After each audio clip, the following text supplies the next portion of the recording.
AP কিশোর পর এবার MNREGA issue. আবারও সংসদে একটি ইস্যুতে এক সুর কংগ্রেস এবং তৃণমূলের গলায়। ডিএমকে কেও পাশে পেল তারা। মঙ্গলবার লোকসভায় মনরেগার বকেয়া বরাদ্দ নিয়ে আলোচনা হয়। প্রশ্নোত্তর পর্বে মথুরাপুরে তৃণমূল সাংসদ বাপি হালদার কেন্দ্রীয় গ্রামোন্নয়ন মন্ত্রীকে প্রশ্ন করেন, কেন গত 3 বছর ধরে বকেয়া দিচ্ছে না কেন্দ্র। No central funds have been released to the state government of West Bengal under Monrega during the last 3 years. The continued suspension of funds has resulted in severe consequences adversely impacting the livelihood of lakhs of rural people. Sir, my question to the Honorable Minister is, when will the central government release the all pending dues under Monrega to the government of West Bengal? জবাবে কেন্দ্র গ্রামোন্নয়ন প্রতিমন্ত্রী বলেন, 100 দিনের কাজে বাজেটে 86,000 কোটি বরাদ্দের মধ্যে 85,000 কোটি দেওয়া হয়ে গিয়েছে প্রায় সব রাজ্যকে। কিন্তু বাংলায় বেশ কিছু দুর্নীতি এবং অব্যবস্থার অভিযোগ এখনো পরিষ্কার করেনি রাজ্য। তার বক্তব্যের মধ্যখানেই চেঁচামেচি জুড়লেন Trinamool সাংসদরা। One, there was misappropriation of the funds. They have split the works and given to contractors in a nominated basis. They have made full recovery in 34 works. Still 10 other works need to be completed, and the financial misappropriation was estimated to be 5.37 crores. Out of that, they have recovered 2.39 crores, sir. নির্ভুল তথ্য পেলেই সরকার বাংলার বরাদ্দ ছেড়ে দেবে বলে আশ্বাস দেন মন্ত্রী। তৃণমূল সাংসদ বলেন, তারা বারবার দুর্নীতিগ্রস্তদের বিরুদ্ধে পদক্ষেপ করতে বলেছেন। একই সঙ্গে 100 দিনের কাজের দিন এবং বেতন বাড়ানোর বিষয় প্রশ্ন করেন সাংসদ।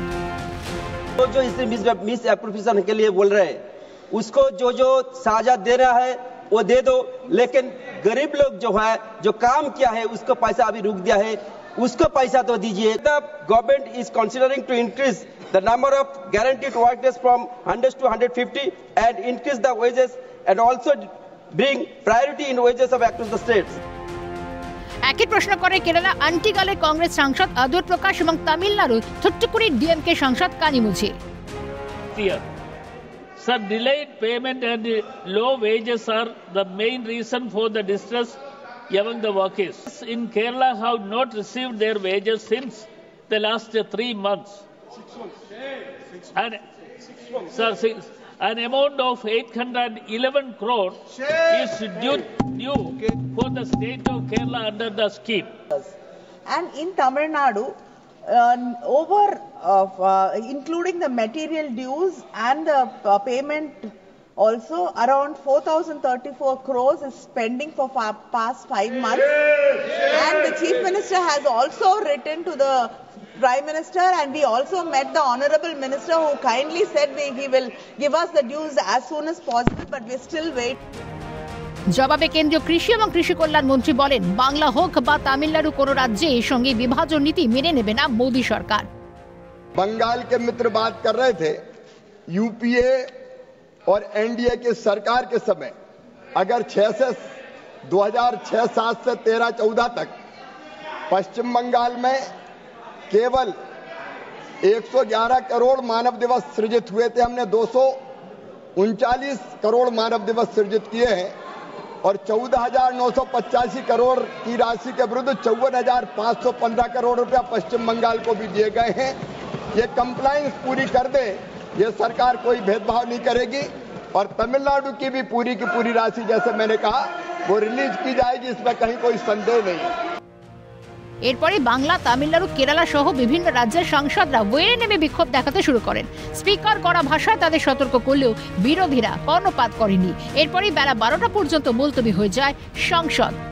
তৃণমূল কংগ্রেসের লোকসভার সাংসদ বাপি হালদারের প্রশ্নের উত্তরে কেন্দ্রীয় গ্রামোন্নয়ন মন্ত্রকের মন্ত্রী জানান যে পশ্চিমবঙ্গে 2022-23, 23-24 এবং 24-25 অর্থবর্ষে একটি টাকাও দেওয়া হয়নি, অর্থাৎ মনরেগা এবং আবাস যোজনায় দেওয়া টাকার পরিমাণ কার্যত শূন্য।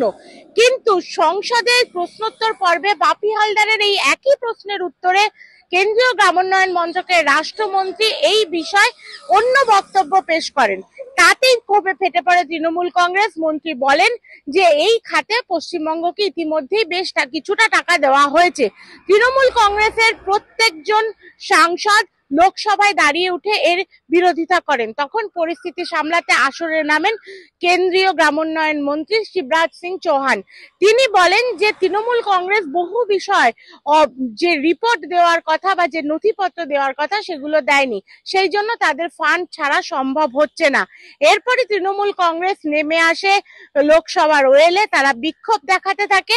তৃণমূল কংগ্রেসের সাথে এই বিক্ষোভে যোগ দেয় কংগ্রেস। দিল্লি থেকে ইন্দ্রাণী দাশগুপ্তের রিপোর্ট, ক্যালকাটা নিউজ।